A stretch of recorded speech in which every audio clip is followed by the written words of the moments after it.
Love is in the air with these Valentine recommendations. Love is in the air. Love is in the air with these Valentine recommendations. Love is in the air. Oh, oh, putting together on a show. Putting together this video. It is Valentine's Day, the day of love, living it up. Every 14th of February, it makes for a great story, especially as it's the weekend. The day after Friday the 13th. So there's no bad luck on this day of love, and it's something to treasure. It is Valentine's Day, we're having a great day, choosing whatever we wanna do. I've just forgot Terry's chocolate orange, because I was gonna go to a cracking owl sanctuary on this fine Saturday. And it's Saturday, oh, it's Saturday. And I've got a new video on the way, 'cause it's Saturday. Whoa. Hello all, welcome back to another video and welcome to Sammy G's World of Cinema. Oh my goodness, guys. It is the 14th of February. Well, it's Friday the 13th when I'm recording this. Hopefully nothing goes tits up, to God, because it's Friday the 13th after all. But anyways, I am aiming to get this video out on Saturday the 14th. I believe there was a film called Saturday the 14th as well. Believe it or not, I didn't even know that was a thing, but there you go. Anyways, so I thought, because I did something similar to this last year, guys, I think I did like some Valentine's Day recommendations. Yeah, I thought I would do something similar again, like 5 romantic film recommendations. So yeah, it's I thought it'd be cool to do something like this, and I think there's a couple of these films I went back and revisited or watched for the first time since making that video last year on Valentine's Day. So anyways, yeah guys, believe it or not, so I've got my new Everton mug. I've got marshmallow galore. Let me see if I can, I don't want it to tip out, sorry, any of the marshmallows, but yeah, got marshmallows on the top of the mug there. Yeah, like I say, guys, I don't want to make a mess on the floor, so I just thought I'd briefly show the marshmallows there, or else I'll just tip all out and I'll have to get the carpet cleaned and all that. But yeah, fuck that. I didn't want to risk that. Like, obviously, I've got to make sure the carpet's clean, but I didn't want to tip these marshmallows out to make a floor mess, and then I've got to worry about getting the carpet cleaned. What the fuck? Oh god, what the fuck, guys? I'm just waffling on, but there you go. Anyways, so yeah, I've got my first hot chocolate in this new Everton mug. Let me just see if I can. Yeah. So yeah, we're not playing in the FA Cup this weekend because we got beat by Sunderland. Oh, yeah, absolutely shocking, in it. But anyways, yeah, so I'm going to do 5 romantic film recommendations. So grab yourself a hot chocolate in any mug of your choice, whatever football team you support, or just any like cup or mug in general, or like a Pepsi Max. And let's get on with the show, shall we? Let's talk about some films. Let's go.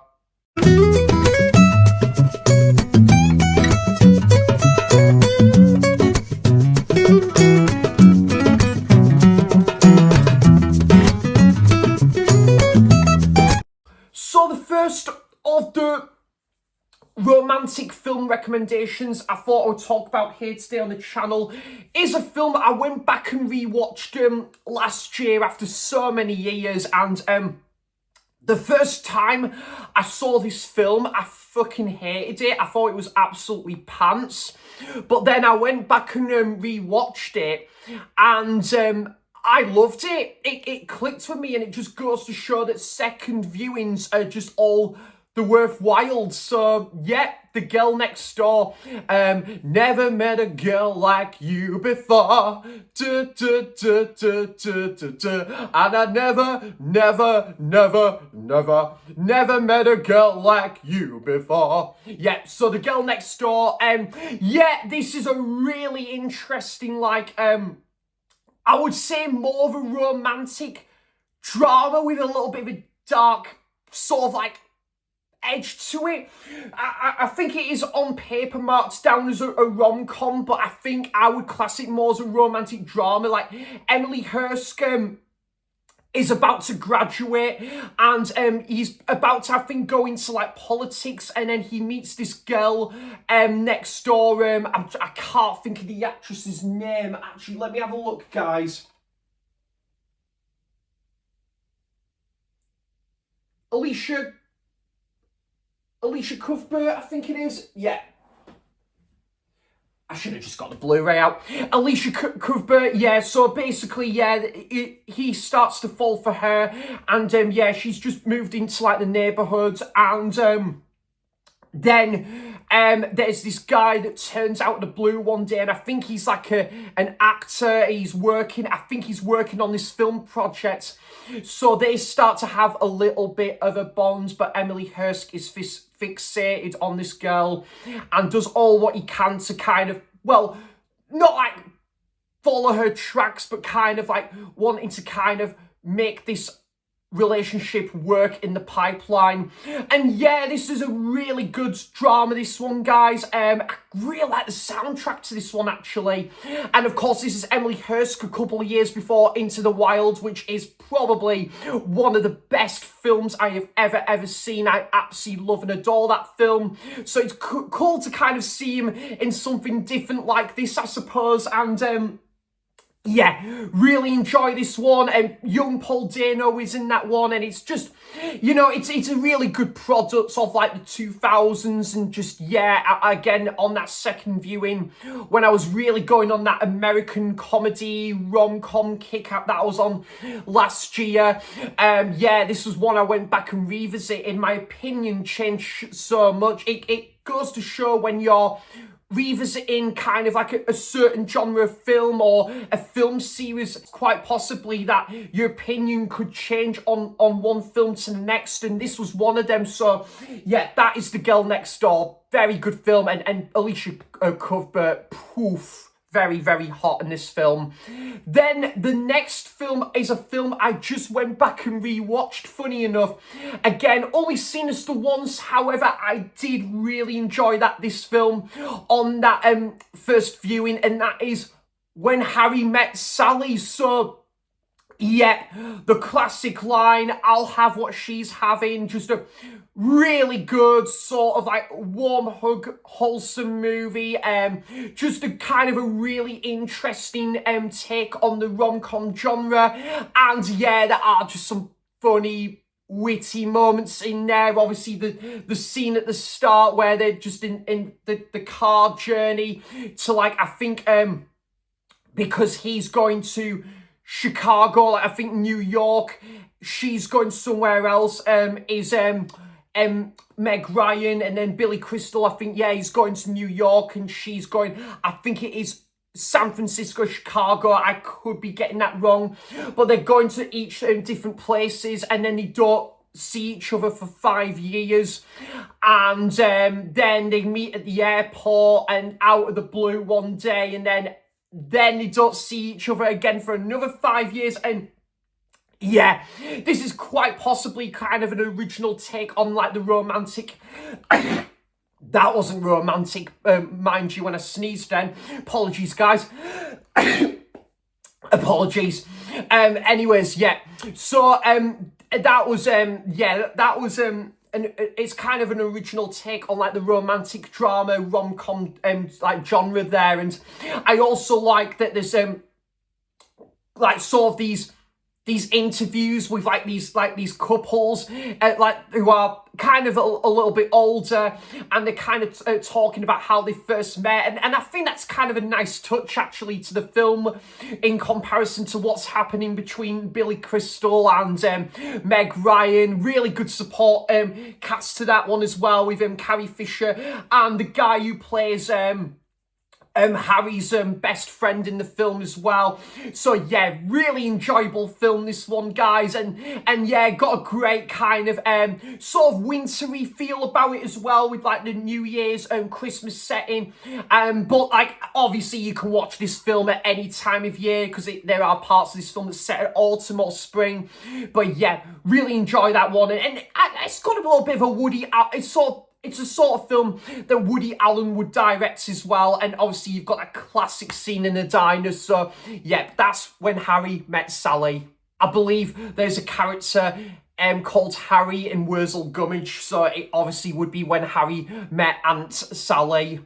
So the third recommendation I would spotlight here in this video, and I'm actually gonna go with a pretty underrated rom-com. Now, only seen this film the once, but I do actually remember really enjoying this one, to be fair, and it is from the Farley brothers, and that is The Heartbreak Kid. So yeah, I remember really enjoying this one. I remember Ben Stiller. So, like, Ben Stiller is kind of, like, mid-age in this film. He's, like, a bachelor, and he's just reached his 40s, and then he meets the girl of his dreams, and they basically decide to, yeah, get married, and then it turns out that their marriage kind of goes on, like, the rocks a little bit, on a bit of a decline. He basically finds that this marriage, this honeymoon, turns out to be an absolute car crash. So yeah, they decide to kind of split ways. Although I will say, the girl that, the lady he meets at the start, I think is a massive David Bowie fan. So if that actress is watching, and obviously that character that she played, yeah, I am a massive Bowie fan too. But yeah, this is really good actually. Jerry Stiller, yeah, there's some quite comedic moments with Jerry Stiller in there, who's in again, a lot of these like 90s, 2000s comedies at this time. And yeah, also kind of similar to Along Came Polly, where obviously Ben Stiller's in a bit of a rocky relationship, marriage at the start. This is a really good one. Good supporting cast as well, with Danny McBride is in there, and so yeah, it pretty good like rom-com, and I would say this one's quite underrated as well. I don't hear many people talk about this one, and gets a bit of a mixed reception, but yeah, I do really enjoy this one all the same when I originally watched it. So that is the film The Heartbreak Kid, a film I only watched for the first time last year, believe it or not, and I did really enjoy this one. Bit of a different, now I would class this as a romantic film, but it's got a little bit of an action thriller-esque feel about it as well, and that is the film from Steven Soderbergh, Out of Sight. So yeah, never got a sequel called Out of Mind, but there you go. But yeah, really enjoyed this one. I had such a fun time with this one. Obviously, film with George Clooney and Jennifer Lopez, and yeah, like George Clooney is someone that's about to go on his like last hurrah in regards to his last heist, and then Jennifer Lopez is the only one that's witnessed him breaking out of prison, and obviously about to go on his last heist. But yeah, George Clooney has a plan to actually kidnap Jennifer Lopez's character, and then they kind of have this unlikely bond, and then they kind of have this unlikely sort of relationship, but then Jennifer Lopez, because she works for, like, I think the FBI in this one, she's keeping things there a bit of a low profile and stuff like that. But yeah, really enjoyable one. This one, very cool chemistry between George Clooney and Jennifer Lopez, and yeah, really good, like, wintry setting. There's some, like, good flashbacks here and there as well for when they originally met to then when George Clooney breaks out of prison in this film, and then obviously him and Jennifer Lopez have reformed there.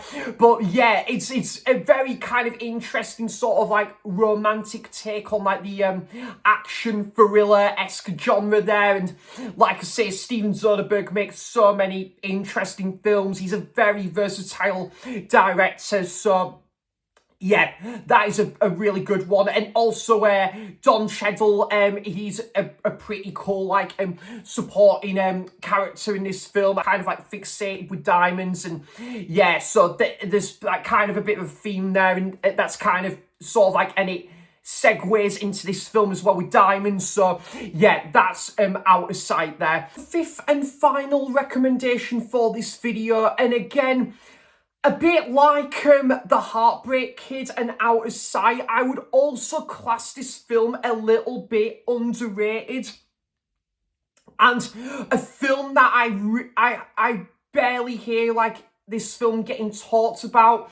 Kind of one that slipped under the radar. And this film, I've got to give a massive thank you, actually, to Ash at Popcorn and Horror, who actually did talk about this film on his channel, but actually did recommend this film to me last year and stuff. So thank you very much, Ash. I really do appreciate that.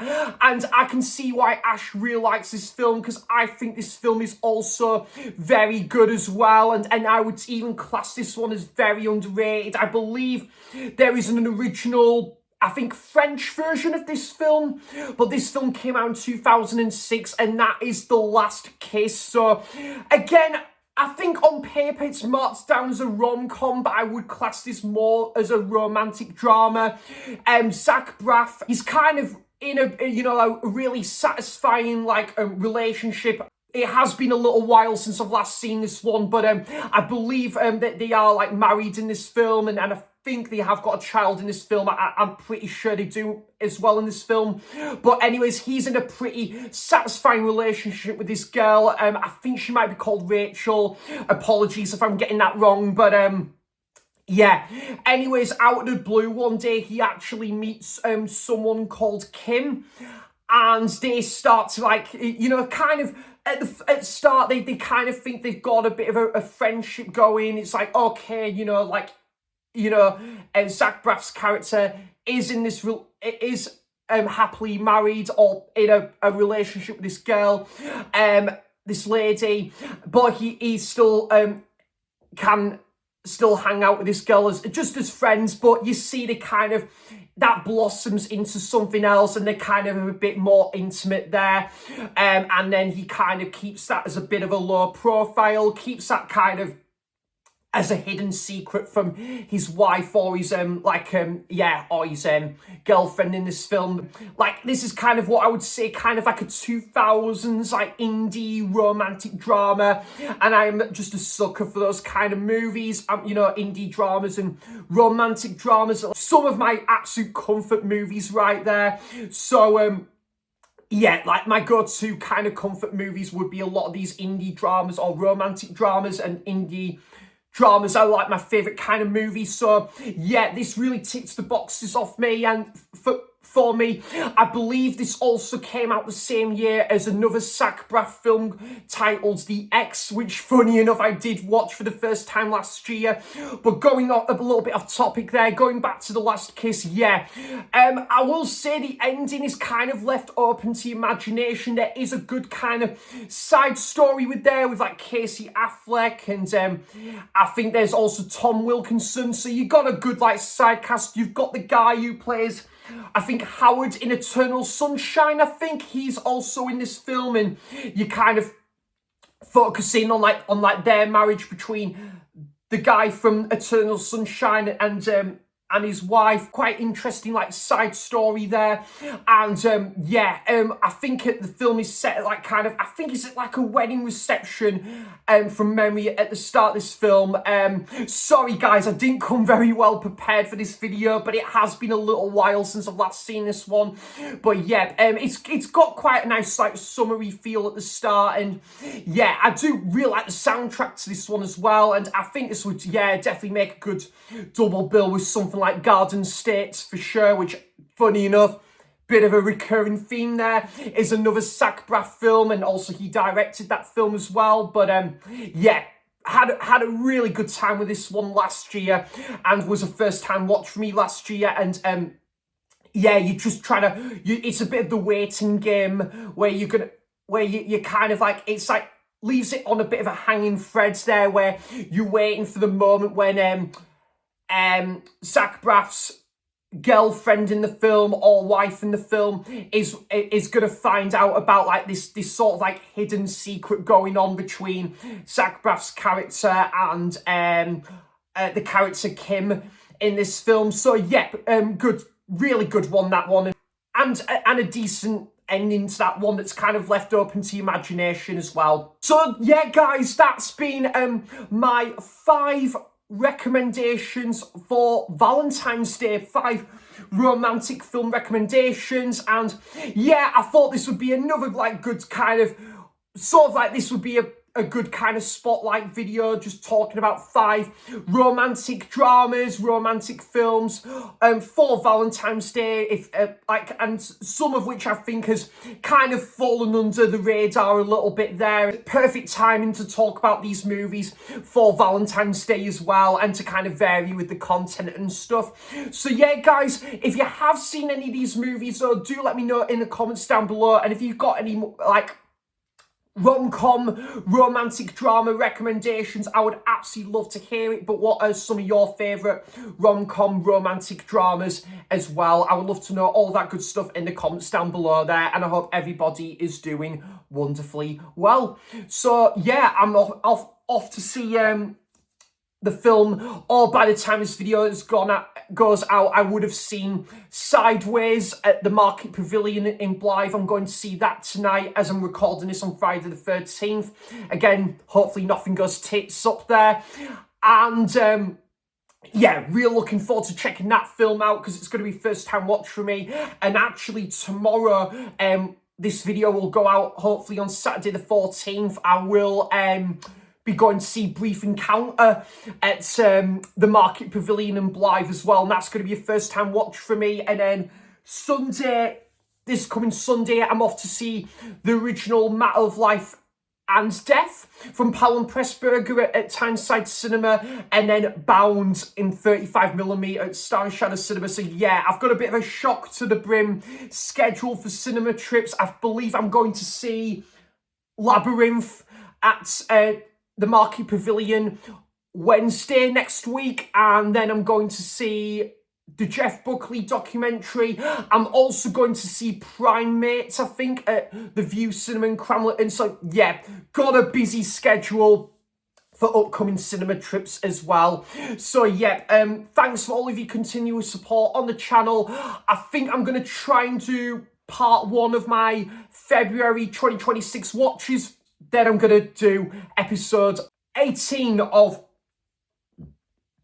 excuse me guys, sorry about that, episode 18, the Unwatched Shelf series. So yeah, that's kind of what's in the pipeline for a couple of upcoming videos there and stuff. So thanks guys for all of your continuous support. Hope everyone has a wonderful weekend and a wonderful Valentine's Day, whatever you guys choose to do. And yeah, and that, I hope that goes all fantastically well, and I'll be back for more content soon there. So thanks for watching, cheers for stopping by, and until next time, I'll see you for the next video. Bye bye, take care guys, thank you so much.